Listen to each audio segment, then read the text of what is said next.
The Evolution Security Podcast.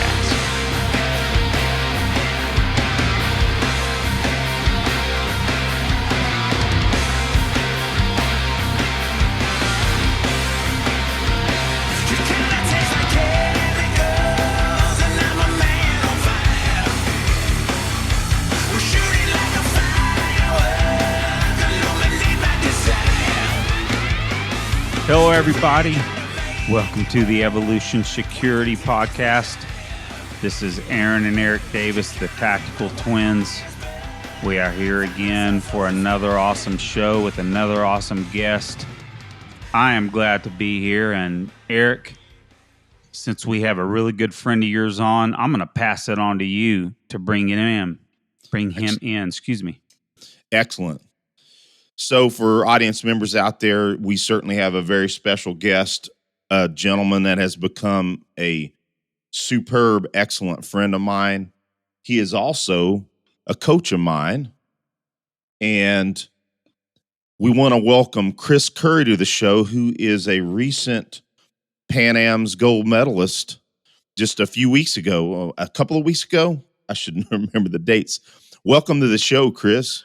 Thank you guys very much, and been trying to get on here for a year, according to Eric. But last year was silver, so this year's gold, so it made it more interesting, I guess. Yeah, well, it absolutely just didn't fall together. Silver was just as interesting, frankly. Eric, you told me you didn't want to have him on until he had gold. Quit lying. I believe that. Not at all. And Chris, it's good to finally meet you, Aaron, somewhat face to face. Even yes, sir. Yes, great to meet you over the computer here too, buddy. Yeah, I've heard your voice many times, which sounds dangerously close to Eric's anyway. So when we listen to the podcast, and the twin thing is in full effect for sure. Although Eric and I are twinning our Hold Fast shirts. That's right. I noticed that. There's a whole twin thing going on here. That's right. Well, and Chris, frankly, just to that point, it has taken us way too long to have you on here. You have a lot of value for our audience, and again, I love talking you up all the time about what you do for our gym, and Lee King is our instructor, our black belt, but Chris is heading towards brown belt real soon. That's just my thoughts on the things, but Chris absolutely is the primary assistant coach, and he's well known around the gym. He helps everybody. And on a funny note, Chris, when you guys were at PANs, you may recall I opened and ran open mat. Yeah. And so invariably I end up, doing a lot of coaching, and I think it was either Dane or Chip said, "Hey, yeah, Eric, you're our Chris today." Well, I have a love of jiu-jitsu, and I like seeing people do well, and I also have a big mouth that likes to run all the time, so it's not hard to get me talking about the things that I like. So especially on the mats, it's a happy thing. But at the same time, Chris, though, I don't think you're, I think you do talk, but it's not at all noticeable. Like some people, like, man, that dude never shuts up. Yeah, you'd be surprised. No. You haven't been around Gina too much, have you? I've been around Gina just a little bit, but speaking of which, if she's in earshot, if not, that's okay. But say hello to Gina for us. Your wonderful bride. Thank you. So, well, with that said, Chris, for our audience members that may not know you, just give us a quick bio where you came from and, what brought you to where you are right now, buddy. So like, as far as jiu-jitsu and martial arts goes, of course, I'm in my 50s. So I was born in 1970, which meant I spent Saturday mornings watching Kung Fu theater and all the old martial arts movies and the Bruce Lee movies. So I always grew up with that culture. And by the time I could do martial arts, Taekwondo and karate were kind of the only available arts. And that was all we were really interested in anyway, because, that's all really what was touted with, Chuck Norris and that media culture. So I did that for several years as a kid into like early teenage years. And then broke away from that in, typical high school fashion and moving on and kind of got really interested in music. So in most of my 20s were spent pursuing the music dream, being in, several bands and being in a couple of, serious bands where we really, gave it a good shot.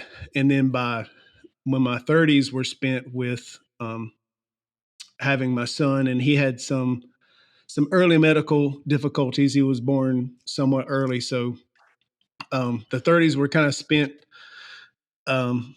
working a lot, working a couple of jobs, getting different education, kind of building a career so we could support the family, because my wife had to, at that point, stay home and homeschool him. And so I didn't, all the while I was always interested in martial arts. I was getting books, the Tao of Jeet Kune Do and any Kung Fu book I could get a hold of or things like that. And, but, the business of living and family kind of took precedent over a lot of that, especially once the music pursuit was kind of over. And so by my 40s, Caleb, my son, is getting some age on him, and he's never really interested in sports so much, but I definitely wanted him doing something physical, and I always had a passion for martial arts, and at least he showed some interest in it. So we started looking to get him some training. And I'd always heard the words karate and taekwondo and hapkido, and kung fu. These were the buzzwords that I grew up with. And even though I was around during UFC 1, Brazilian Jiu-Jitsu wasn't as much of a buzzword for me. So when I went out looking for martial arts, I was typically looking for your more traditional arts. And we started him when he was around 10 at a professed Hapkido school locally. And he liked it, but we didn't really completely approve of the methods, the methodology, and we weren't getting what I wanted out of it for him. So we parted ways with that school, and then ended kind of like on a whim, ended up at Martial Arts Academy of Southern Pines, which is where Hold Fast JiuJitsu lives. And they had a combat Hapkido program, which is under ICHF, under Pellegrini. And it was a stripped down version of Hapkido, where they didn't do forms or katas or things like that. It was more of clinch work, more self-defense oriented stuff. And that's really where I wanted, at least for him to get. So, and at the same time, they taught Wing Chun as a secondary art within that class. So he started, and of course, within a couple of months, I couldn't stand it, and I was on the mats with him. So, because I kept watching it, trying to learn it vicariously through him. But then I just got on the mats with him, and we did it together. So we look, and I you talk about like Lee King is our black belt, our instructor. His instructor was Roy Marsh, who was I've never taken jiu-jitsu under Roy other than a seminar, but I took Wing Chun and Hapkido from Roy for most of that before he moved to Germany. So Caleb and I did that for a couple of years, and I got my black belt in Hapkido. But all the while, you're leaving the Hapkido class, and the jiu-jitsu class is right after. And, that we have a nice big building, but everybody kind of knows each other. And you meet, all the instructors for the other arts, and you see, the MMA guys, and you see the jiu-jitsu guys. And so Lee and I knew each other once he came back from Colorado, and Roy was still teaching there, and the program was starting to get handed off to Lee during those months before Roy left. And, Lee and I got to be, acquaintances at least. And I would always, pique my interest. I wasn't initially attracted to jiu-jitsu at first because it just, didn't give the grappling part of it a chance. But after watching it and, sitting on the sidelines and, I'd stay and watch a couple of minutes of class and watch their warm-ups and watch a couple of their drills, and those monitoring lingerings kept getting longer and longer while I was just kind of sitting there watching the class. And then Lee would come over and I'd ask him a couple of questions and we talk a little bit. And then he said, why don't you just come to open mat? And so like for 2 or 3 months, I would actually come to open mat and get on the mats and roll around with with Lee and some of the other people there and just kind of getting familiar with what was going on there. And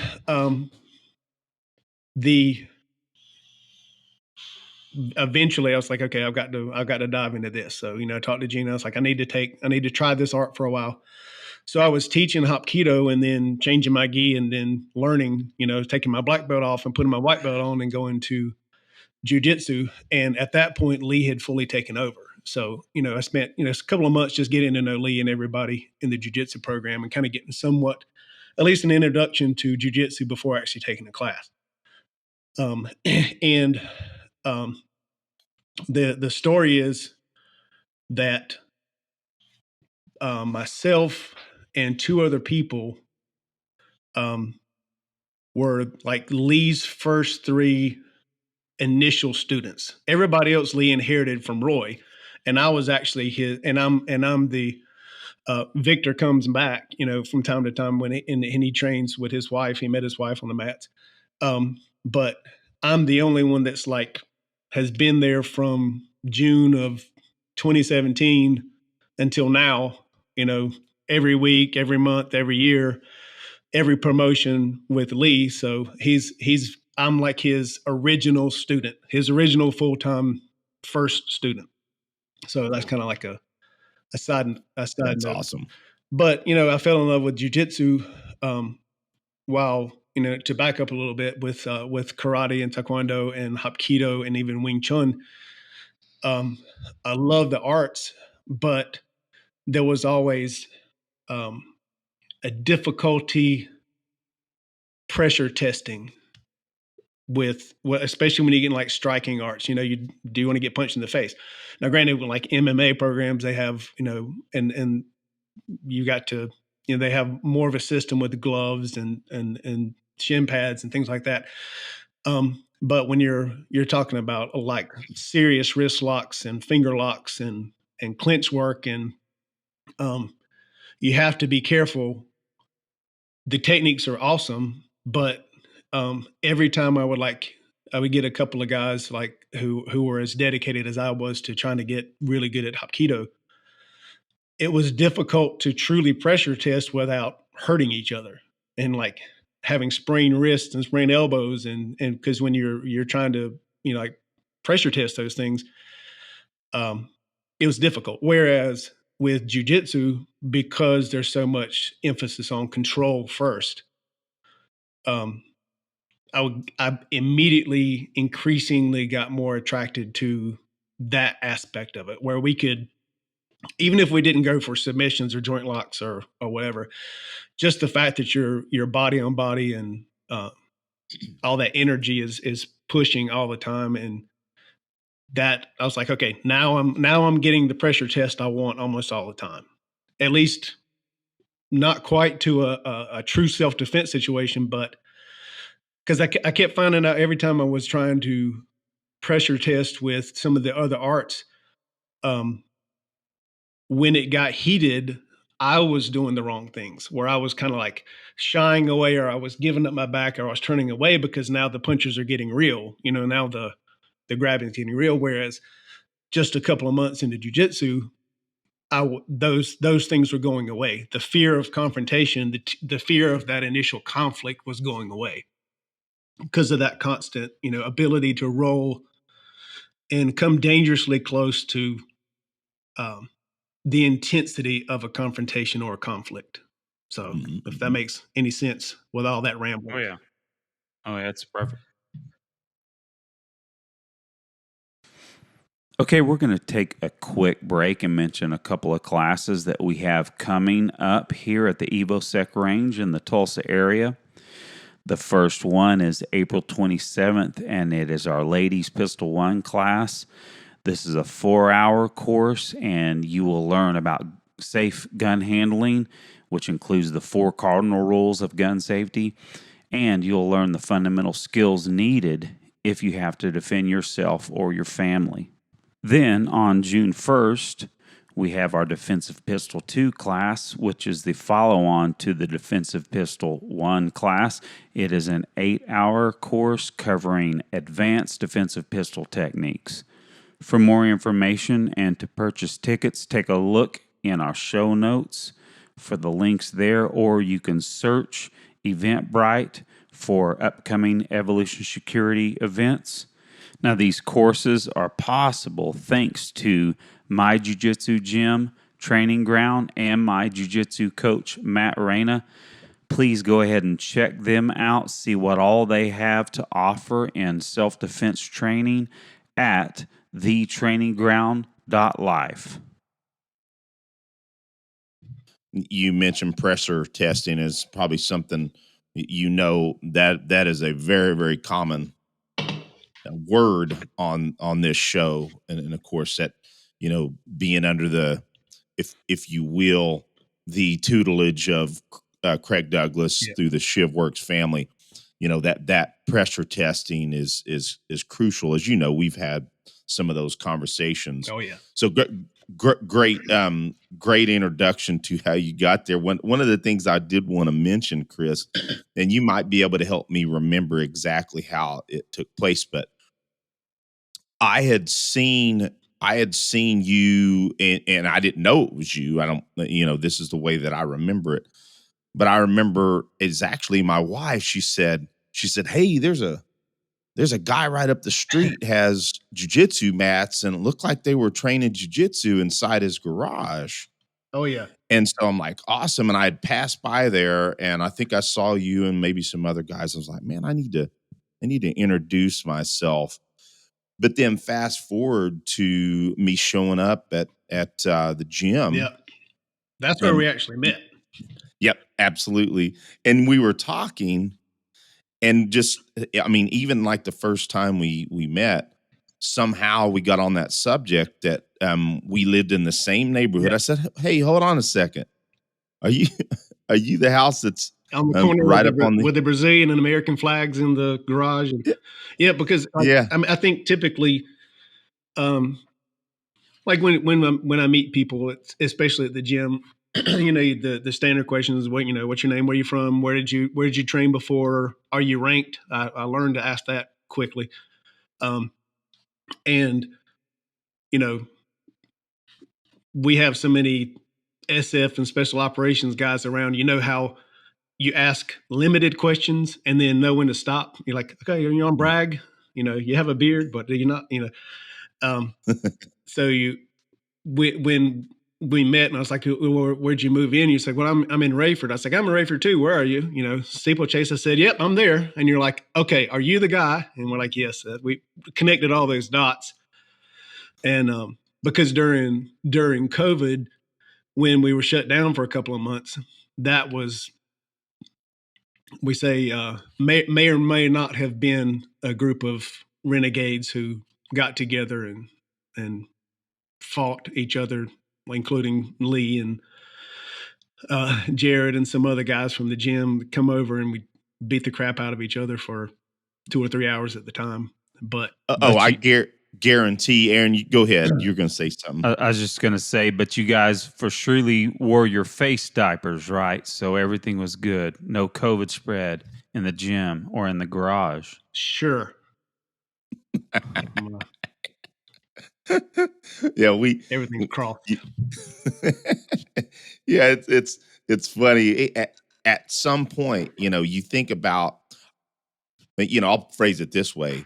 I guarantee you that was some killer training going on. You got some nice mats. You got a good space there. I guarantee some good ass training was going down. Well, and of course, I got to train there yeah. with you and Lee and a couple of the other guys. Yeah. Multiple times. I think Aaron, I told you about that, didn't I?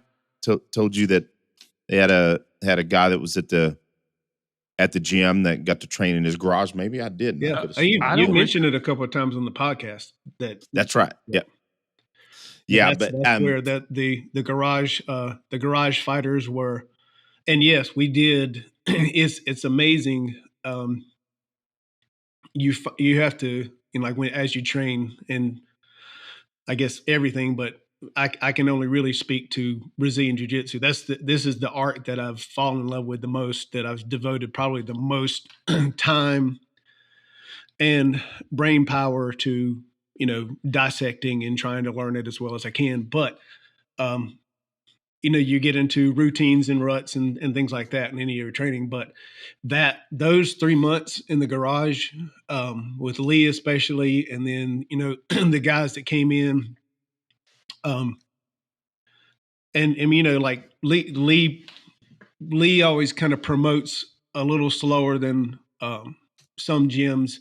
So when I say some of the guys were white belts, they were still very challenging.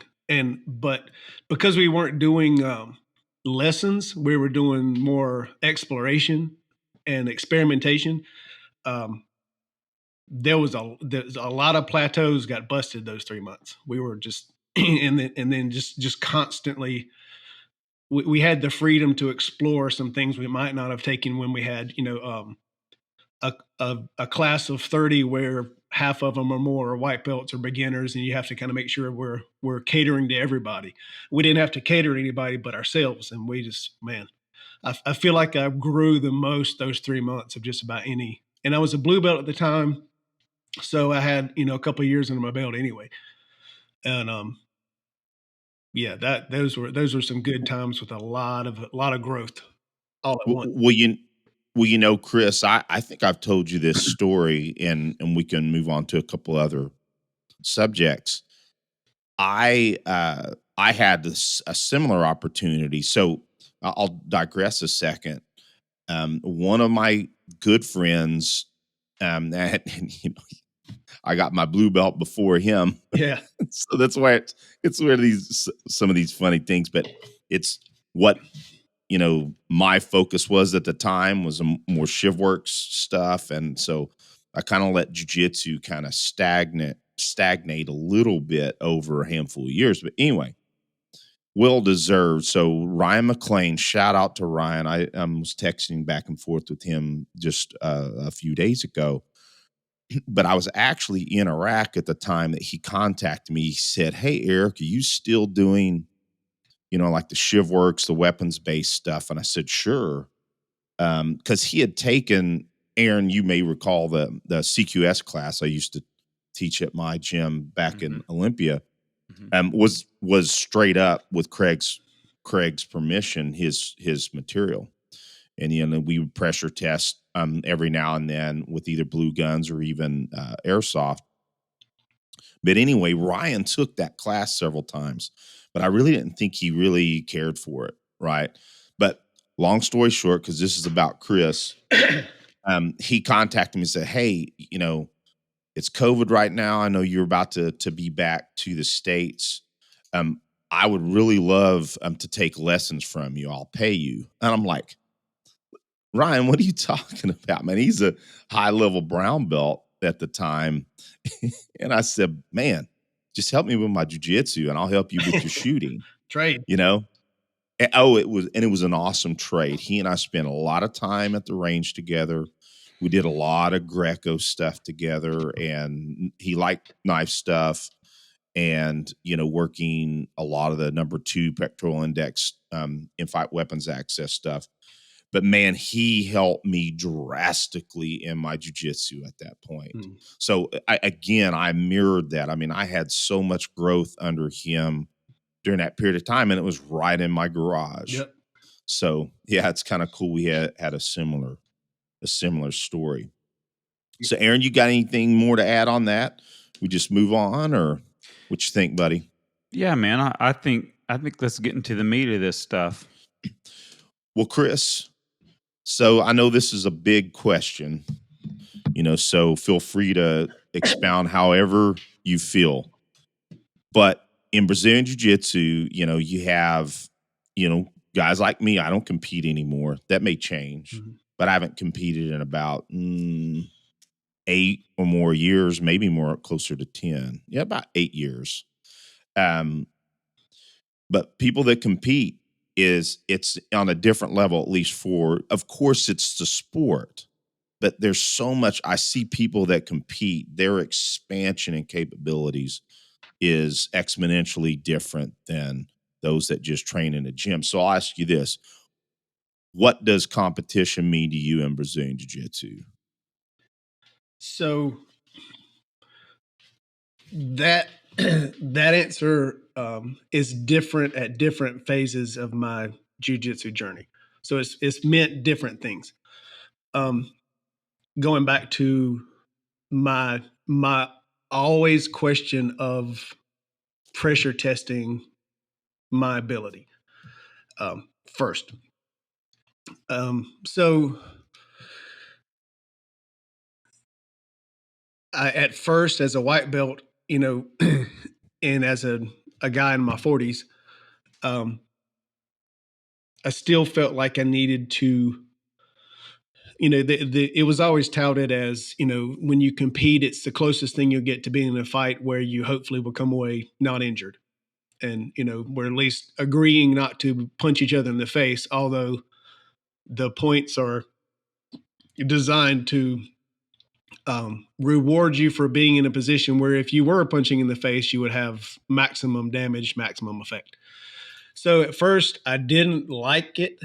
I didn't enjoy or look forward to it, but I felt that it was a necessary thing for me. So I'm not speaking for everybody, but for me, and I felt like I needed to do it periodically to face that adrenaline, face that anxiety, face that unknown opponent, and then realizing later that it was more about facing myself. But so as a white belt, it was definitely, does this work? Can I make it work?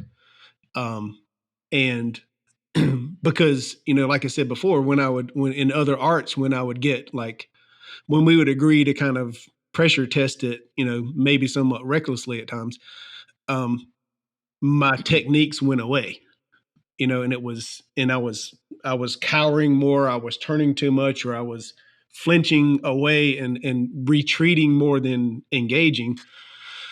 Whereas Brazilian Jiu-Jitsu gets you comfortable with those situations, you start moving forward anyway. So I wanted to make sure that in that environment that it worked, and it worked for me. So, and we can, my attitude towards competition has changed. And once we get into the mental mindfulness and the mental process, that helped change my attitude towards it as well. But for a while, I just really kind of dreaded it, but I felt like I needed to face it. So I have kind of a weird, my friends and family are sick of hearing it, but I have this motto of facing your dragons.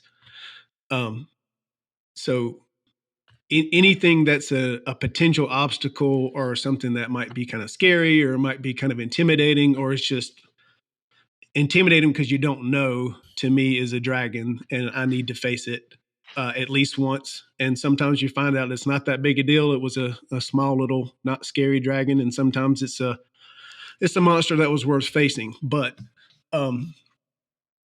so at first it was, competition was an intimidating thing that I would do just to kind of keep proving it to myself and keep facing it and keep challenging myself to test what I had learned and if I could apply it. Then as blue belt came around, it devolved for a little while there, and we can get that story later that Eric, you're a part of. And then it changed to, it was just another training tool for me, something to face, something to keep strengthening my mental process, strengthening my readiness. And then by purple belt, it was, I'm thinking more of, I like to teach, I like to share. So the goal would be, to own my own school one day, run my own program. And at this point, it's more about, I want to have the experience of competition to be able to properly teach someone who is also interested in competing from a beginner level, to be able to say, I know what works. I know what book you need to read. I know what tactics work, what competition prep works. I want that experience. So at this point, I don't dread competing anymore, but it's more tactical about what stages I compete on, and how I approach it as a team. And now it's more like experience building so that I can share that information later in a cognitive way. Excellent question. So you alluded to it in that section on what competition was to you, and you said the words, or at least mindfulness, and giving a hint about what your mental game is. A lot of people say it's all in the mind, but when you really dig into the stuff, it really is all in the mind. But so that makes me wonder, what is your mental preparation for competition? Do you have specific techniques that you use, philosophies, what types of practice you have for your mental preparation, etc.? Oh, absolutely. So I'm going to back up and preface all this with a funny story that Eric knows full well because he was there. And we're going to tie back into the garage days and all this other stuff. So when Eric came in to the gym, it was not far past COVID days. So my garage was still, open a lot, and we were still doing a lot of extra training. And Eric said, when we realized that we were just like one street over from each other, which we currently are, we're on different computers, but I could just about throw a rock and maybe hit the top of his house.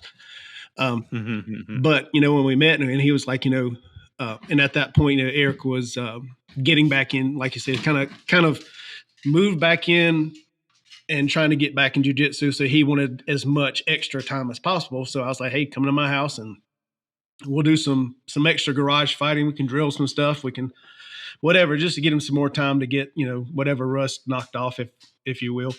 And while we're there, and you're always having conversations. And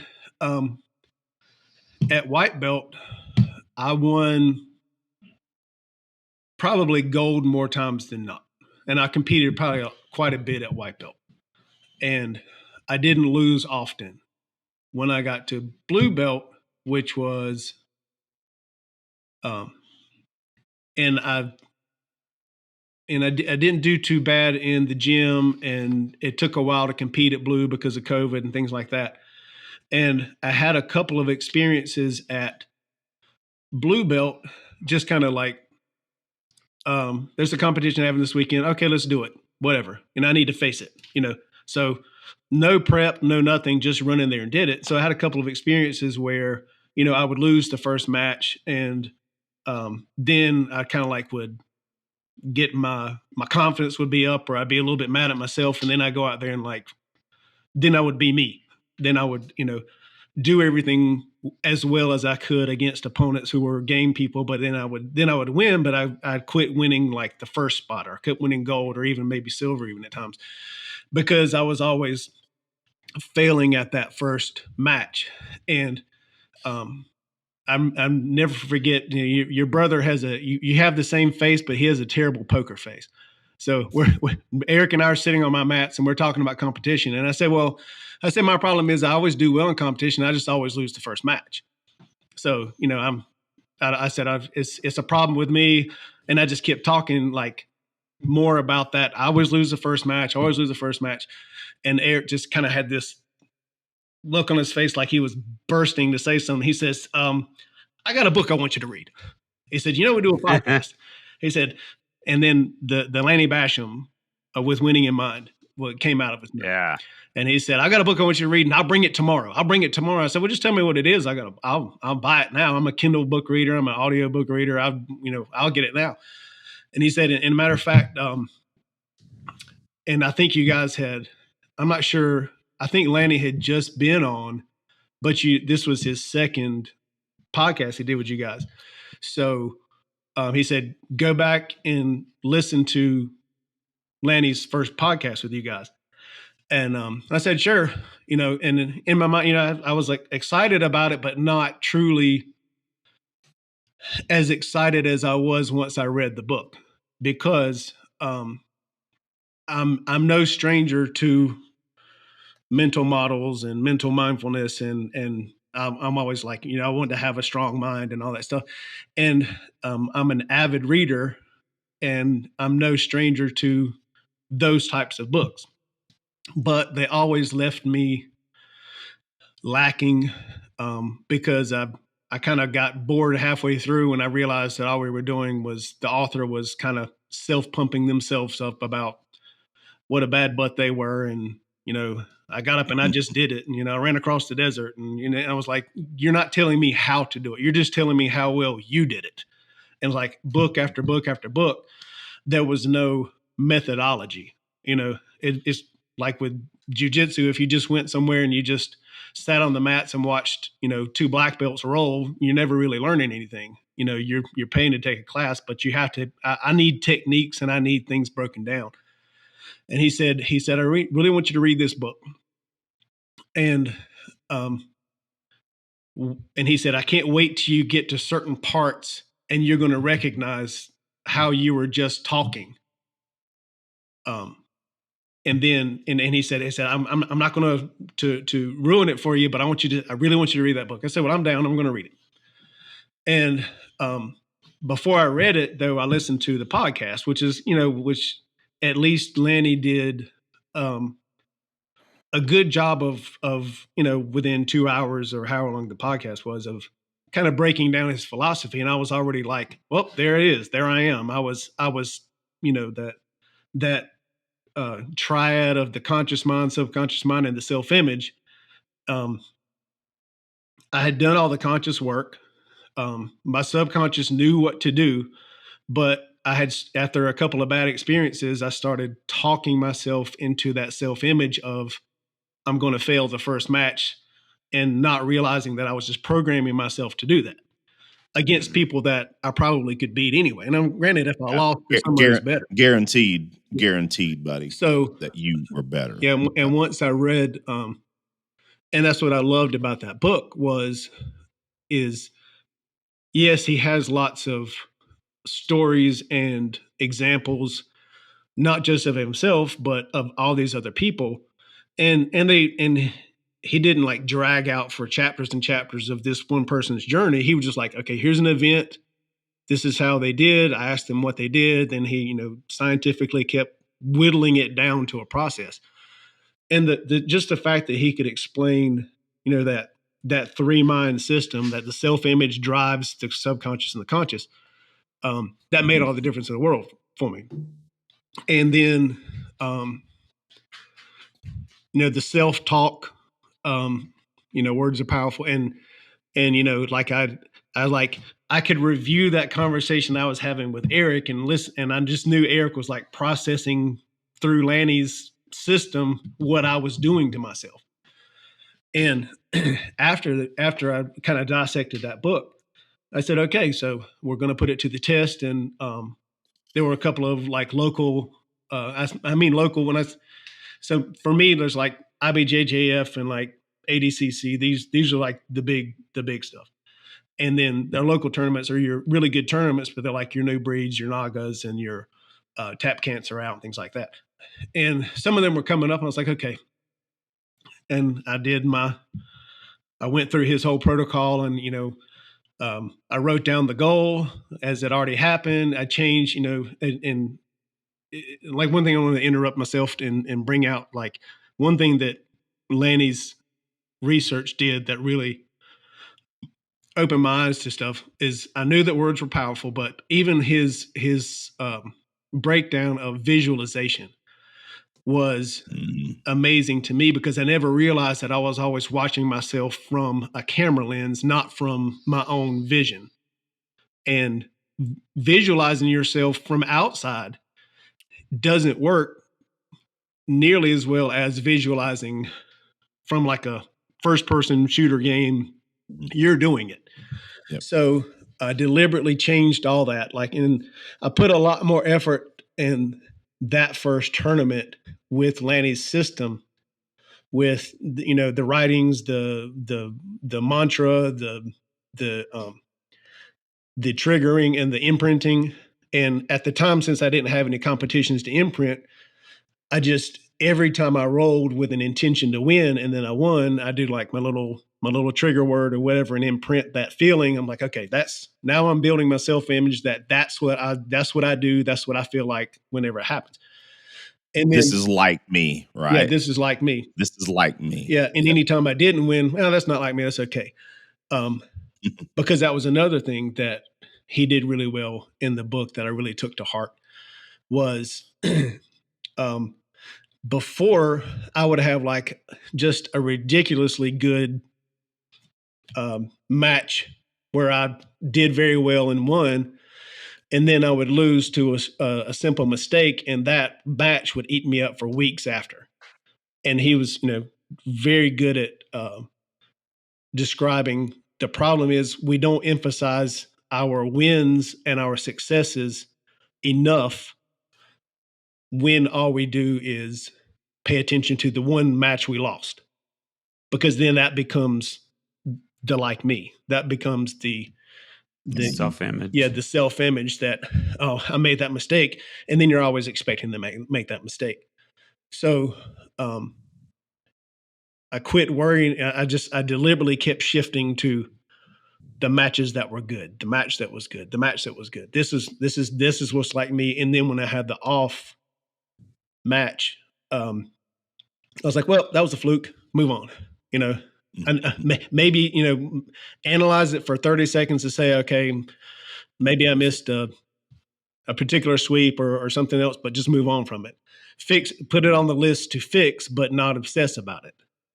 And the story that really like resonated with me in the book was he told the story of like a long distance shooter, or no long distance, but like a rifle shooter, Olympic shooter, and was just killing it during the match. And then when he made one mistake and like aimed at the wrong target, he lost the gold because he shot perfectly at the wrong target. But he just turned it off. It's like, well, made that mistake, move on. And then, even though he lost on the biggest stage, he didn't obsess about it. He just he had already had that mental preparedness to move on. So having said all that, Lanny's protocols have been my bread and butter ever since. With whatever tournament I could do, is those are the protocols I use. And like with like last year at PANs, I didn't have as much time to prepare for that, because the goal was, Lee and I had a goal of doing World Masters like the following year. But I ended up getting my membership a lot earlier than expected. And I was like, well, why don't I do an IBJJF sooner rather than later? What the heck? Hey, PANs is like next month. Let's do that. But I was already so used to doing Lanny's protocol that it wasn't like I'd had to go research it, and I already kind of knew, and I already had those triggers, and I had my mindset ready, and so this story isn't necessarily to like aggrandize me, but aggrandize Lanny's process was going into like, I know a lot of people have like a love-hate relationship with IBJJF, but it's when you go to a local tournament and then you go to one of those Grand Slam tournaments, you feel there's a difference. There's those people who have, their money, their vacation, their flights, they're coming from all over the world to give their absolute best for 5 minutes because they've only got one shot. So for me to go, having never even stepped on the IBJJF stage, and to go to Florida, had never competed at purple belt. It was like a year. I think I was a purple belt for a year, and just hadn't had really the opportunity to compete. And then, I was thinking at that point again, I kind of wanted thinking of a future school. I wanted the clout of an IBJJF medal to, not to discount anything else, but you kind of need something that you can put on your wall that when they walk in, okay, if you're a PANs champion, that means you've done it on a higher level, or at least a higher anxiety level, I should say. So anyway, to go down there, first tournament in IBJJF, first tournament as a purple belt, and did all of Lanny's protocols, won my first 2 matches, was in the finals, and the only mistake that I made going into the finals wasn't even technique-wise. It was I let my foot off the gas in between the semifinals and the finals. And there was like 30 minutes in between. And I just kind of relaxed and turned into me and started hanging out and talking with everybody, and like got too cooled down physically, and just like chumming with everybody. And then all of a sudden I'm like, oh, wait a minute, I got to go fight in the finals. And now I'm like, but that doesn't bother me. And the guy that I fought was like, he was great. He won gold at World Masters as well. I mean, he's done a really good job, and he knew how to play the game. We got into a position where he was up 2-0 and just held me down for a long time. And I was gassed at that point. And by the time I kind of got back to myself and got my second win going, it was a little too late to recover. But I didn't like, whereas 2 years before, that would have just killed me. I was like, the goal was that close to me, and I let it slip away by some silliness. And but I was like, well, first PANs ever, and I got silver, just decided to do it a couple of weeks ago, not too shabby. And I focused more on my 2 wins. I was like, there's some game competitors, and actually my first match was against the number 1 seed, because I'd never come in. I was like ranked last, and I eliminated him like a lot of points to nothing in my first match. So those were the matches that I focused on and watched over and over. If I wanted to watch them, I watched my matches that I won. Yeah. Then the last one, I just said, okay, next year I need an answer for somebody to hold me down a half guard. But that was it. I didn't have any anxiety about it. I was like, move on and add, but like, so, keep using Lanny's self-image. That was just me, I knew what to do. So, in a matter of fact, like fast forward to a year where we went back to PANs, a couple weeks back, and went to my first match, had a really good match, had scored a lot of points, didn't have a lot of good submission opportunities I was willing to chase at risk of losing control. So I was content to win that one by points. And then as I came off the mat, Lee met me in the bullpen, and the first thing out of his mouth was, "Don't take your foot off the pedal. Don't talk to anybody." It was like, awesome. That was the only 2 things that we took away from the year before. That's all. And we didn't even really talk about it until that moment, other than, when when we would advise our teammates while we were getting ready, where we're having, comp prep, for like 3 months before PANs, it was always practice not taking your foot off the pedal, practice rolling hard, taking a round off, then rolling hard again. Maybe roll hard, take 2 rounds off. We were just practicing that instead of obsessing about I lost for, some mistakes. So it was like minor course correction, and that a year later we corrected it, and then won both my matches, and they were both very game competitors, and got gold a year later. So I can attest to all your readers, and I know like everybody who's listens to your podcast is very aware of With Winning in Mind, 3rd edition by Lanny Bassham.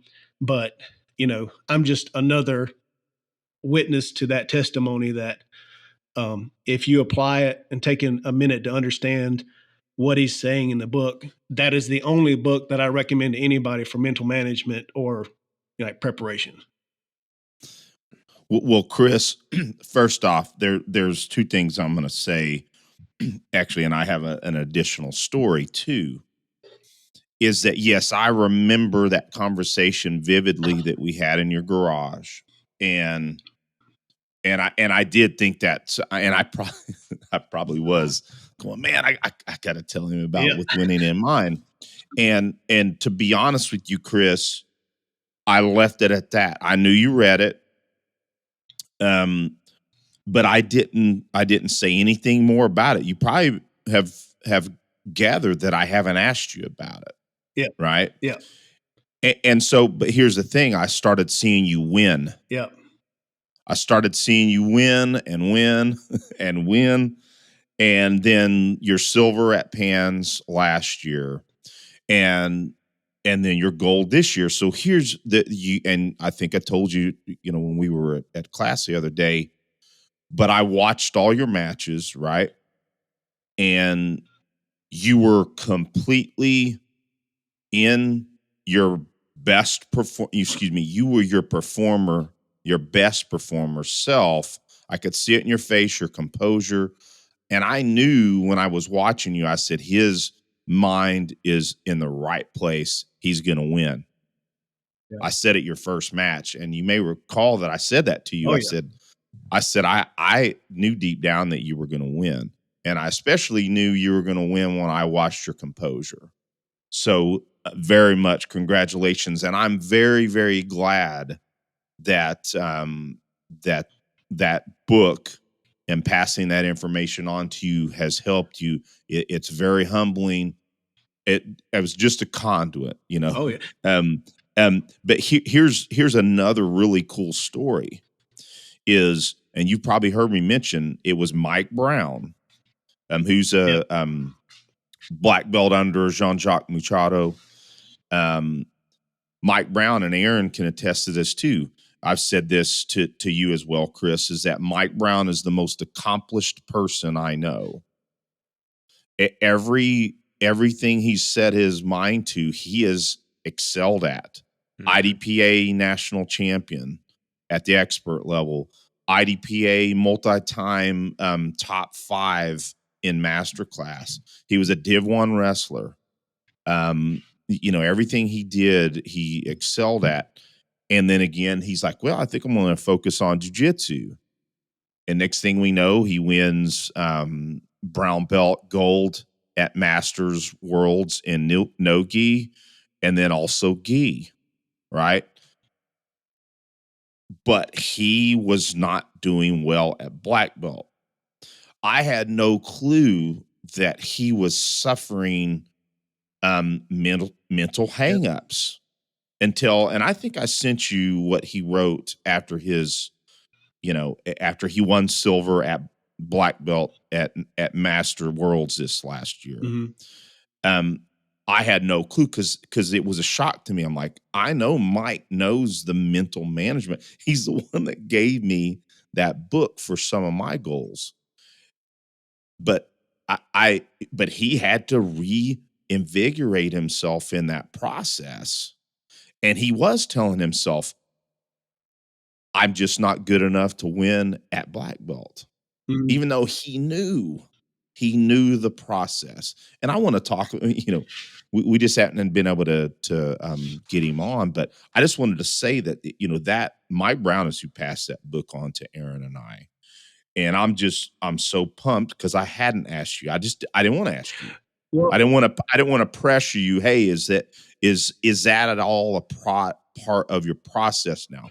For some reason, I just kept that question to myself. Well, I'm going to remind you of an event where we did talk about it for a moment, but it was so after you gave me the book and I got it and I read it and studied it and made all my highlights in my book, and I go back, and even if I don't go back and reread the book, I go back to all those bookmarks and those footnotes, and those are the things I skim over. They kind of get me back into that. The things that I might be missing. But anyway, so the first tournament I did after reading the book, one of Lanny's methods is write down your goal in past tense.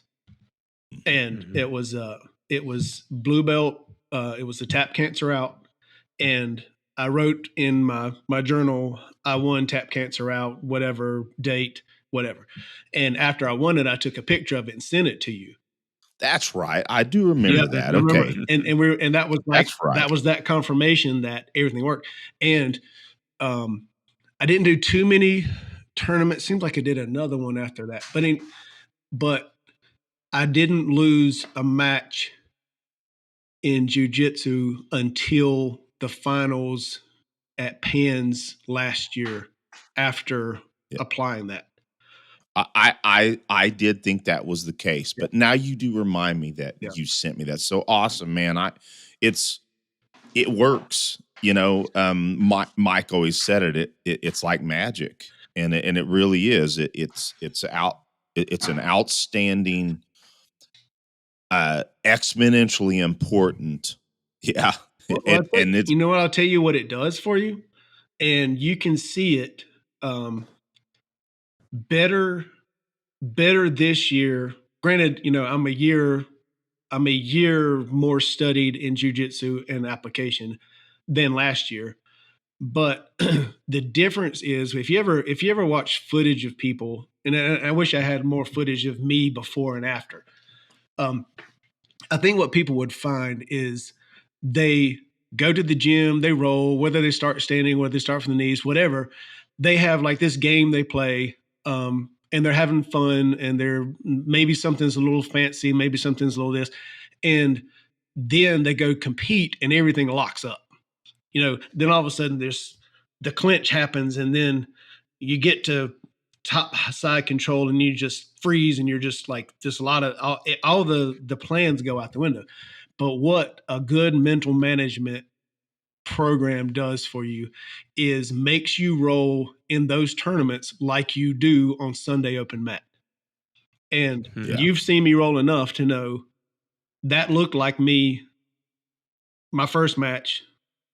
You've seen me do that all day long.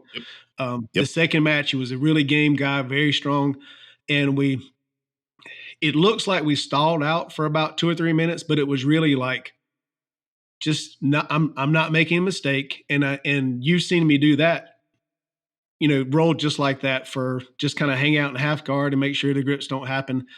And then that back roll half guard sweep, how many times that's like that's my thing. So you swept me with that sweep more than I can count. And I because that was what turned the tide in that match. And that was the first score.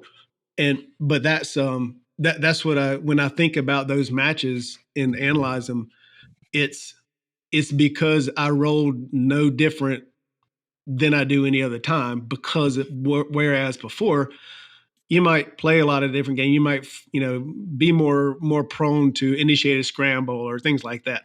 Whereas you get in a tournament and you're like, every point counts, and you kind of freak out, and the anxiety gets you and the adrenaline's pumping.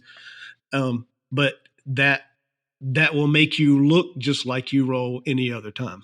And that's the difference in you look at the Mika Galvals and like the super high level, the Tynandalpras and Busheshas and all them.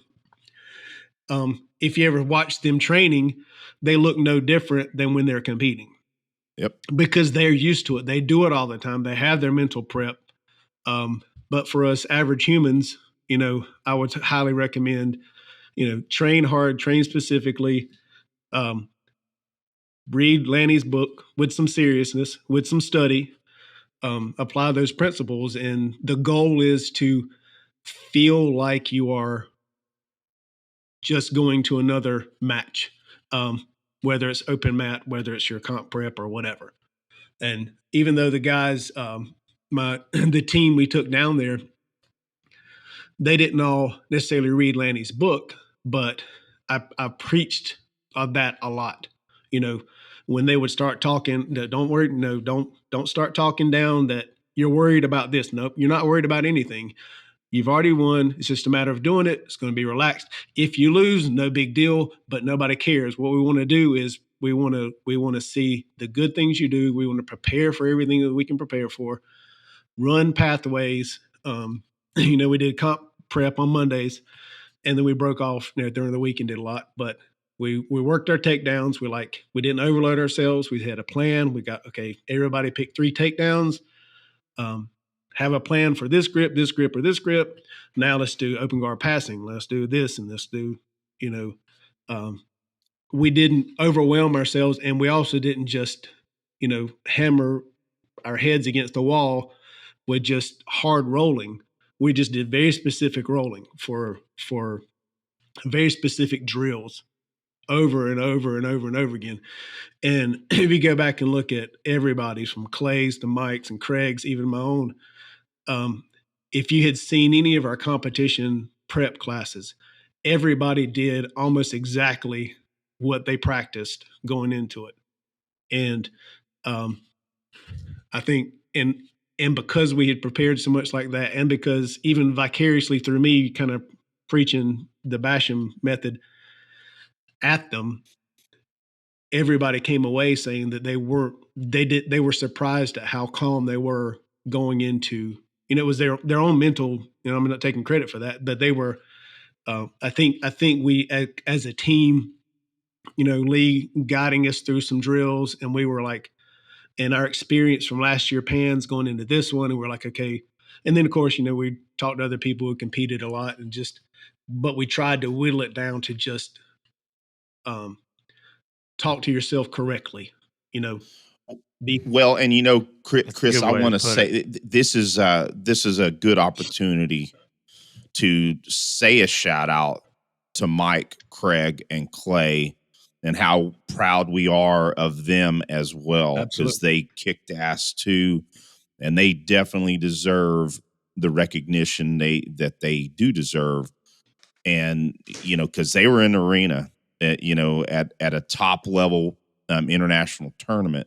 So, and it is one of those things too. And that's why you may or may not notice this.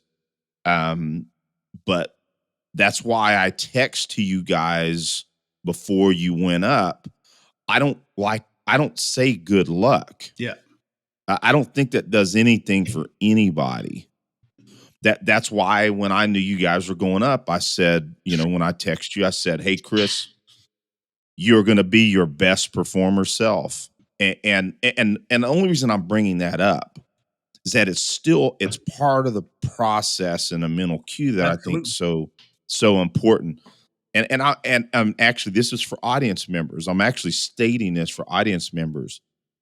You can tell somebody good luck, and that's all nice and well and good, but man, instead tell them, hey, you're going to be your best performer self, because that will, already put that mental cue in their head. So yeah, that's a awesome. Yeah. And like awesome story, man. Just wait until, so this wasn't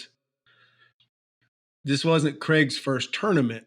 And Craig is awesome. I mean, he's one of the better blue belts I've seen, and absolutely, he's also in arguably one of the most competitive weight classes as well. Oh yeah. So, and he was competitive.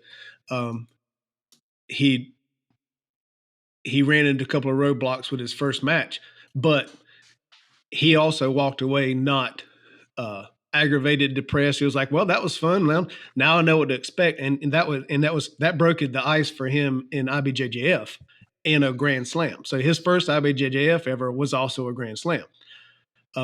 Clay hasn't been training that long, and he's only been, he only started doing the comp class with us, just a couple of months before PANs, and he did awesome. His first IBJJF, and he won a match, lost a match, no big deal. He did, and his first match was just astounding. It looked like our comp training. He just rushed the guy, went in, did everything perfect, and got the submission. And then the one that we all kind of like chuckle about is Mike has never competed ever. And his first competition is at IBJJF International Pan American Tournament. I didn't know that. And his first match, he dominated. He freaking kicked that. Dominate. That's the word I use. Dominated. That guy, yeah. His opponent was, a good guy. Nothing against him. He had some tricks up his sleeve, but Mike shut him down. But you've been under Mike's top pressure. It's not fun. Yep. It's not a good place to be. And even the guy that he lost to in the next round was a mongrel. That guy was huge, man. And Mike showed me a picture of the dude.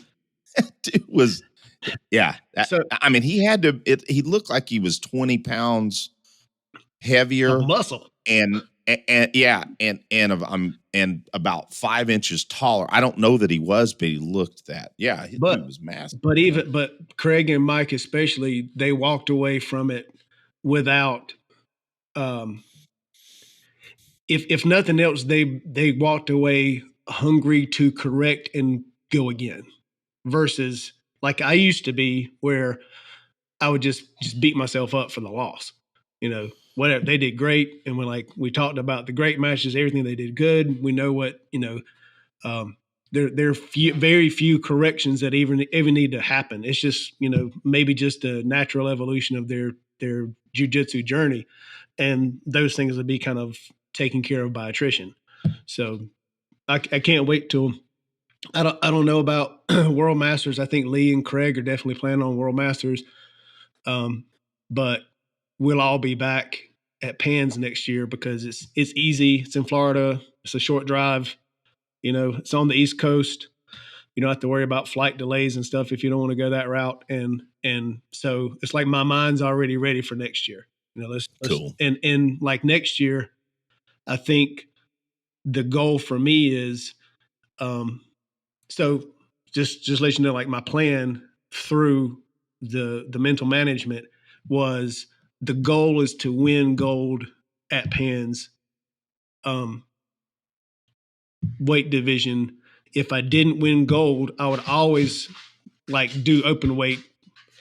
The only problem with that is because I'm not planning it, it's hard to accomplish it.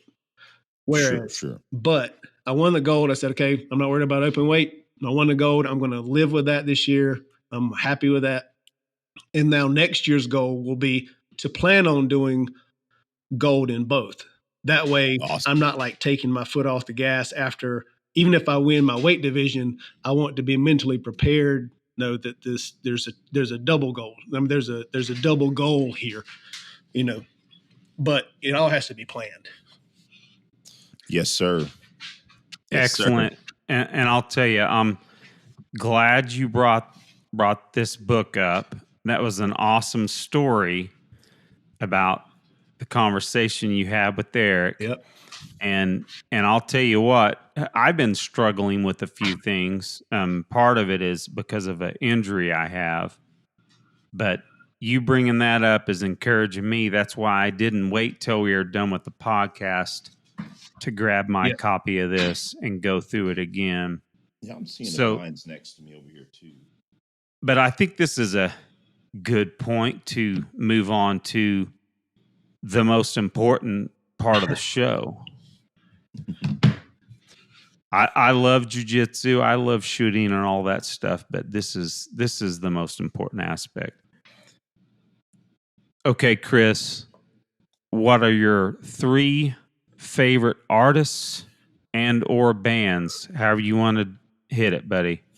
I've been obsessing about these questions all day. These are anxiety, but so being as old as I am, I have 5 decades of music, and I've loved music since I could have cognitive reasoning. So rock on. So I remember the songs that were on the radio when my mom would take us to nursery school before school. So it's difficult to come down to like favorites because in the 70s, I loved R&B funk and the Bee Gees and the Americana. Just everything was great in the 70s. You almost couldn't miss. Even some of the disco was good. Just the musicianship was outstanding. So, and then in the 80s, one of the greatest eras for peace and unity there ever was. You have and then once the 90s came around in the 2000s, once the internet broke, it's so hard to not be exposed to so much stuff that there's you can be listening to a phenomenal like I'm a song hunter now. I don't even care about bands so much as I'm a song hunter. I can find that's cool. some country song that's phenomenal, and I'm not like a huge country fan, but that happens to be a fantastic song. And then you turn around and listen to some fantastic young metalcore band that's a bunch of 19-year-olds that just have a sound that's phenomenal. So I think what I'll do is, even if they're not my current favorites, I'm going to list my favorites as at some point in my life, I was obsessed with them.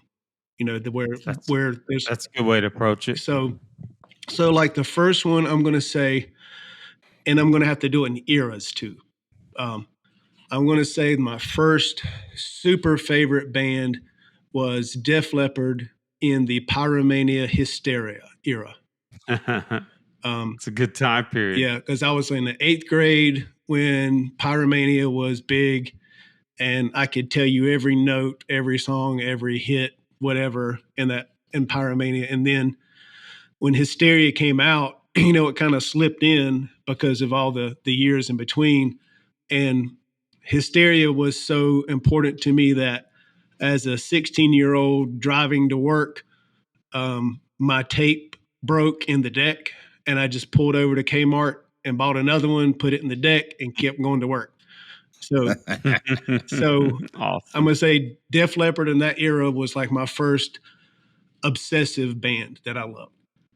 The second one would be Rush in the Moving Pictures, Power Windows, Hold Your Fire, Roll the Bones era.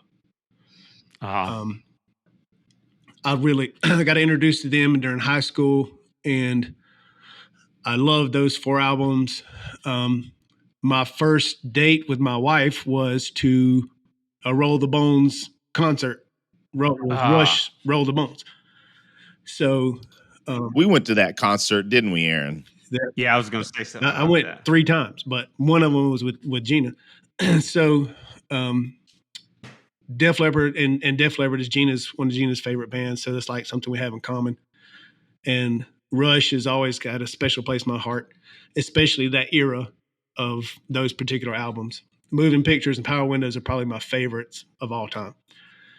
And then the third, if I had to narrow it down to 3, would probably be Tool in the Anima era, because that album it stayed playing all the time. I kind of fell out of love with them for a minute during 10,000 Days in Lateralis, not because they weren't fantastic albums, but it was just, I had such a love of Anima, and then I was getting to the point where I was kind of stopping I was retiring from being a musician and was kind of like, I need a break from heavy music, kind of sort of to kind of reassess and just get quiet for a little while. And it took me probably 10 or 15 years to go back and like really appreciate those albums like I do now. So like those three probably be like what I'd have to say my lifetime favorites of like three different eras.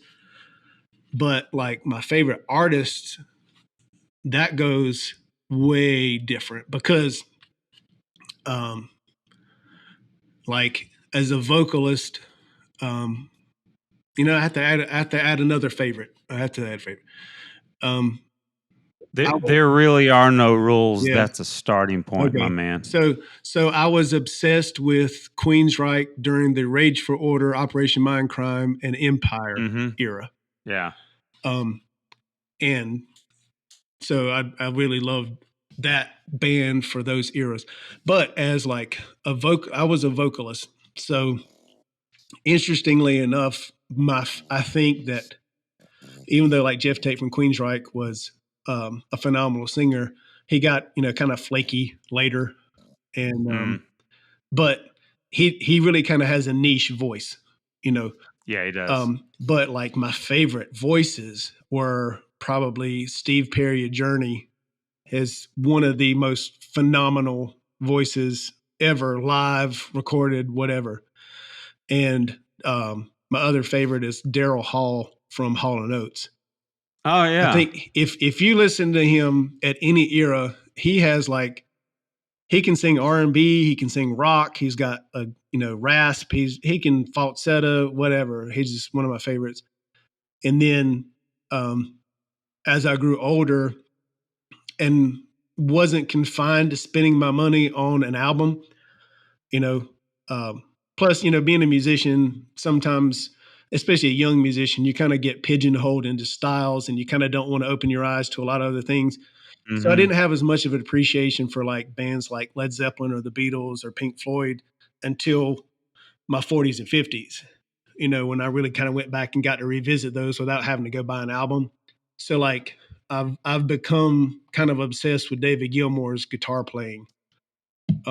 Cool. Like his leads are, you know, because I came from the 80s and 90s where, you know, speed and virtuosity was a thing, and then into the anti with the grunge where you were supposed to pretend like you didn't know how to play guitar and yes. and all that. So but then when you go back and realize just what a phenomenal body of work David Gilmour has done. Just even if I can't remember words to Pink Floyd songs, but I remember his leads, you know. Cool. So like, you know, like one of my favorite guitar players, the musicians in Tool are like my favorite musicians because nobody sounds like them. They have a genre all their own. You know? Well, Chris, if I can add one thing, Do it. And Todd Fox, if you're listening, I know you do in many cases. We need to follow up on Maynard, because we had spoke with a buddy of ours, Todd Fox, you know, who's his and many other bands security manager, asking him to see if Maynard would come on our show. So we're working on it. It looks like Maynard's love for jiu-jitsu has never decreased, but if nothing else, it's increased, like revitalized since he got his black belt.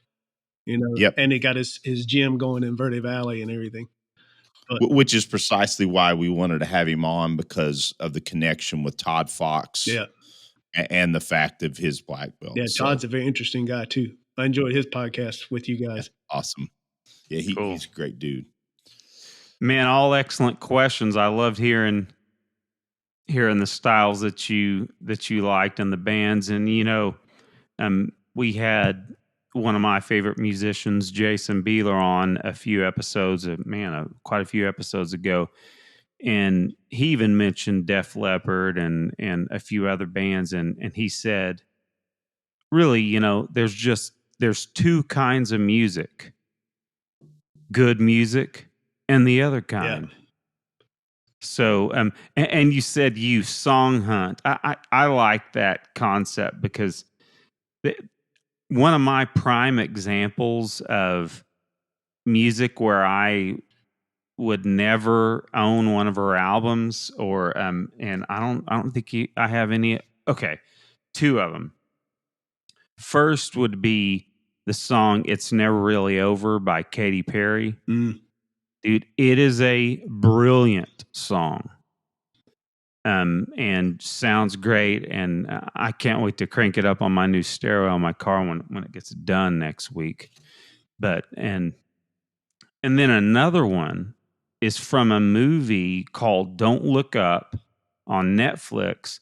It's a song that Ariana Grande did on there, and not my kind of music at all, but it's freaking amazing music, incredible vocal melodies, and dude, set aside some of the, frankly, depravity I think that she lives in. Her voice, we thought that Whitney Houston was good. Oh, we yeah. thought that, and when they were, but what I'm saying is, we had Whitney Houston, we had Mariah Carey, dude. Ariana Grande is ridiculous. She is. So it's like when like I said, when the internet broke, it crippled the music industry's hold on the funnels that we were supposed amen to. And amen. And that's what me and Jason talked about. Yeah. Jason Beeler talked about is that now bands that got shoved off to the side with grunge, all those guys make a dang good living again. Yeah. But you can like, my son is 20, and a band that was really dear to us, like it was like, once I kind of took a couple of years off of just like inundating myself with the heavy music scene, because I love heavy music. I mean, you listen to my playlist, it's mostly heavy music now. But like Breaking Benjamin was a band that he and I listened to when he was very young, and we helped program him to like heavy music. But he also, like, we share an Apple iTunes account, and I think he finds the most obscure stuff, but it's good. There's like, I peruse an album that he's added, and there's like one song I like it, because I'm looking for those perfect songs, whatever genre it is. And by perfect, I mean, you just can't imagine it being any better. How it was written, who performed it, the sound. Oh man, we think the same, man. That's cool. Or I look for those magic moments in a song where the song's okay, but then like this key shift halfway through, or there's a song by Michelle Indigo-Cello called "Fool of Me." The song's good, but there's this one place, and I dare you to go listen to it, where somewhere it's the first verse, I think, she goes into this just lush harmony for like 2 seconds, and that is the whole song. You'll just repeat it just to hear that one spot.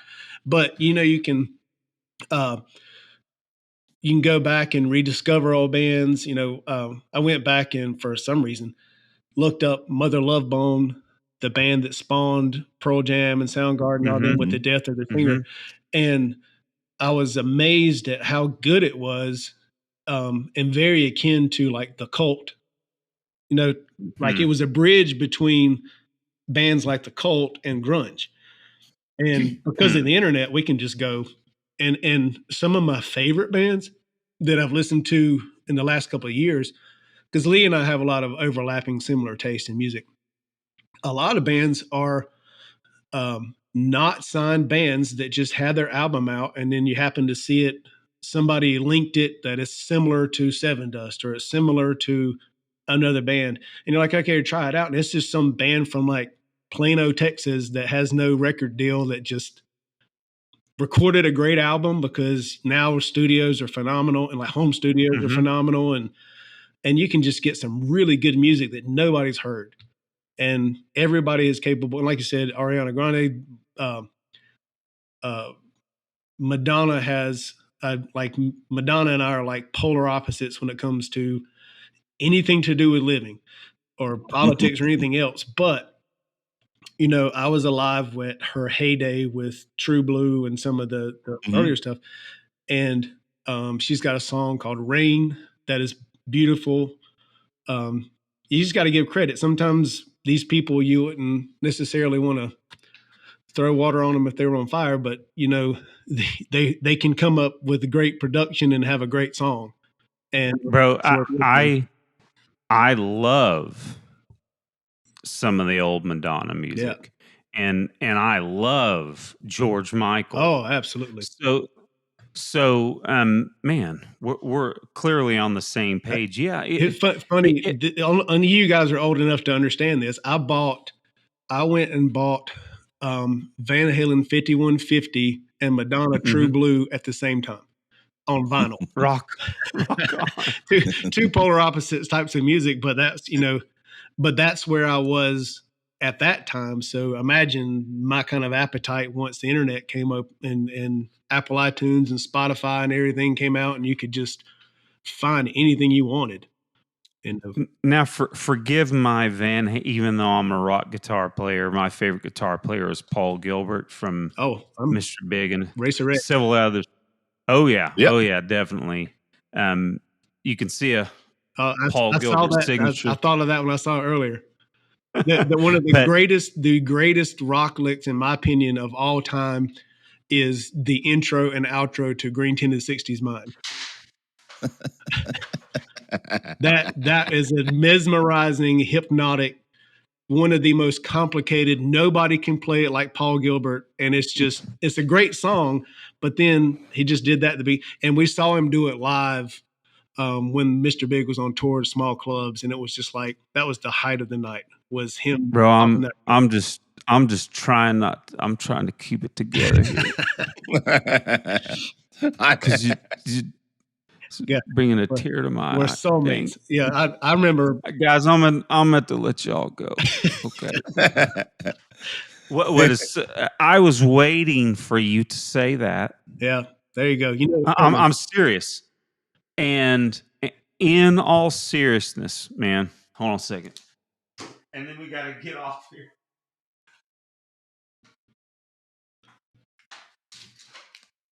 Okay, so about 3 weeks ago,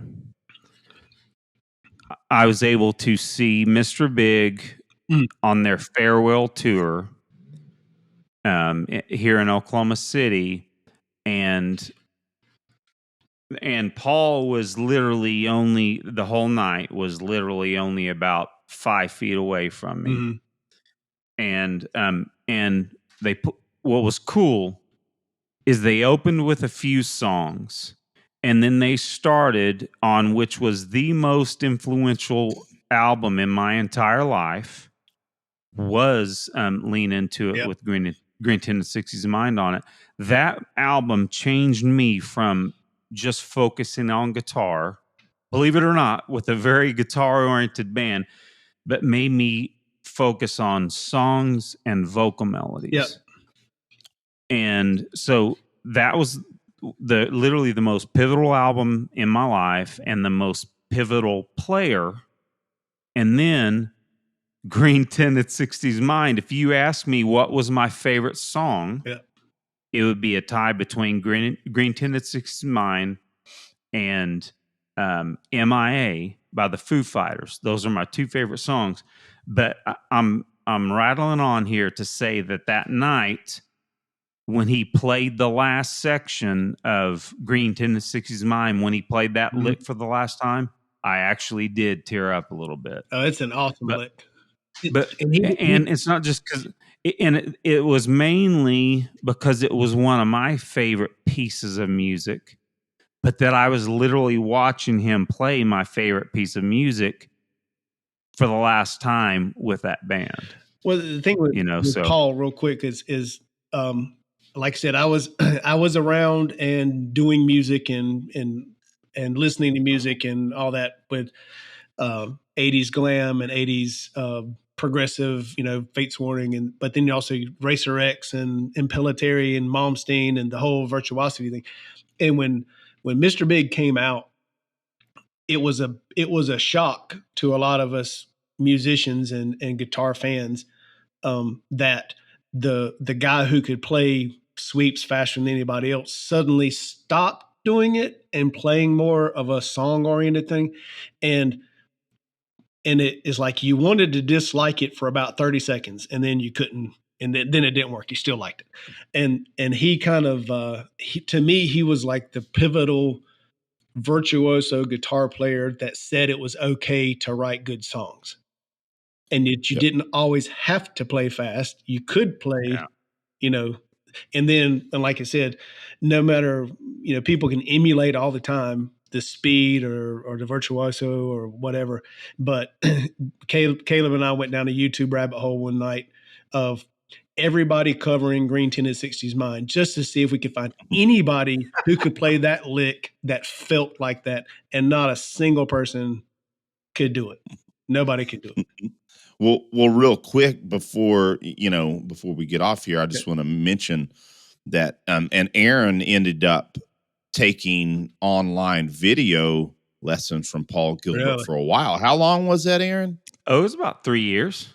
Rock guitarist, because that was your name. That was your login name, wasn't it? Your handle. He's a lovable nerd too. Paul Gilbert's awesome. Oh, bro, he is. I've met him, and boy, we're just on a rabbit hole here. But I've spent enough time with him in person and on the lessons and all that stuff. He is an unbelievably cool person. Yeah, I agree. There's a handful of people I'm talking about in my life that I would consider some of the coolest human beings. One of them is my brother. One of them is the guy that builds my guitars, Saul Cole, and then one of them is Paul Gilbert. Yeah, it's difficult to meet your heroes, and it's gratifying that one in 100 that actually lives up to your hype. Yeah, yeah, man, what a fun conversation! Holy cow! Right. You really didn't make me cry, but you did floor me. Because when you started saying that, I thought he's going to talk about Green Tinted 60s Mind. And then when you did, I just about fell over. That was really cool. That's really cool. Well, our audience would flog us if we didn't at least bring in one firearms question. Okay. What's your concealed carry, buddy? My concealed carry is a Gen 5 26, Glock 26, with the pinky extender on the magazine.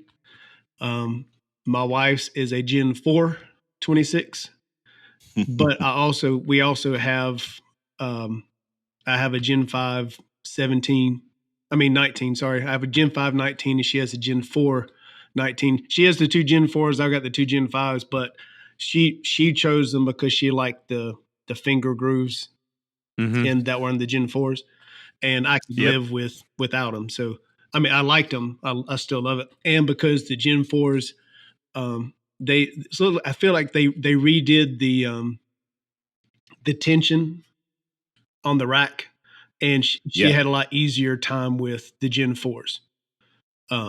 So but we both kind of, we started with the 19s and we liked them and kind of like, but then, I liked, I had seen the 43 and kind of like, got a little bit attracted to the shorter barrel just for concealed carry. And, but I liked the double barrel. The double stack. Yeah, the double stack in the magazine of the 26. So I was like, okay, so I get a 26, and if something terrible happens and I start having to pop magazines, I can put my 19 magazines and will fit in there with that much more. So so we have those, but we both carry the 26s with us. Excellent. Well, and Chris, you may have seen my pistol before, but this is my that's right. Yeah, that's my 19 Gen 5 that I've done a little bit of customization to. What I will end with is that I would love to have you and Gina, invite Lee and Brittany out, and maybe a couple other folks as a guest to run our 8-hour curriculum. Oh yeah, if you guys are game. I know we've talked about that for a minute, getting together and shooting, but it is definitely in order. So let's try to make absolutely. that happen. I would just love for you guys to come out and I'm overdue to actually fire live. We got we did get like a little Strikeman, I think, dry fire with the laser, so we can at least keep practice racking and shooting dry fire, but we haven't done live fire in a long time. So the fact that, and I've talked with you about this before, the fact that you guys are dry firing, is 99% of people don't dry fire. So that's awesome, buddy. Well, listen, Chris, I knew this was going to be a blast, man. Well, I was hoping so. I kind of felt like I'm a purple belt old guy, kind of boring. So you have some. Not at all. I told you, man, the last time we spoke about this. See, Aaron and I are really good judges of how guests are going to be, and I think, Aaron, you might agree and or admit to this as well. We can kind of tell when people will be a good guest. Oh, good. Yep, and not just a good guest, but a good show with that guest. Yep, absolutely. If that makes sense, that's a little bit different, right? Well, I hope that if you have any listeners that like sometimes I think when I listen to podcasts, and I love listening to the elite people and high level people describe things, but sometimes I think it's a little sometimes it's daunting when you compare you're at the beginning of the journey and they're like 10, 15 years in. Maybe I can be help somebody who's just starting. I'm not that far into. I'm halfway through. But there's been a lot of benefit from my jiu-jitsu journey just in the 7 years I've been doing it, and maybe that's not. We can you and I and Aaron can present some goals to people that haven't just started, but also aren't so daunted by looking at the 15, 20 year elite competitor. We're still, you can still get benefit out of this, and still have. Oh, there's no question, Chris, and your articulation of how, with winning in mind, and excuse me, Lanny Basham's protocols is beneficial to everybody from the beginner to the elite. Including me. So, you inspired me to get my dang book out again. There you go. I mean, it's not just for jiu-jitsu. I mean, obviously. No, it's for everything. For everything. Well, actually, everything you can perform. Yep. I've used it for more goals outside of jiu-jitsu than jiu-jitsu. Yeah. So mainly on the shooting and performance side of the pressure testing and the shiv work side, all that stuff. So well, Chris, I've had a blast, man. I guess what's that? I've had a blast. It's been pretty fun. We'll do it again, Chris. And I guess I'll see you tomorrow at class. Yeah, and Aaron, you got to come visit and get on the mats. You got a blue belt now, right? Yes, I do, and I really want to. Within the next year, I'm going to be at Eric's place. Yep. So just as long as Hold Fast JiuJitsu. So I'll see you and hang out with you sometime this year, Chris. Absolutely. How's that sound? Looking forward to it. Yeah, buddy. Hey, y'all have a good night. Take it easy.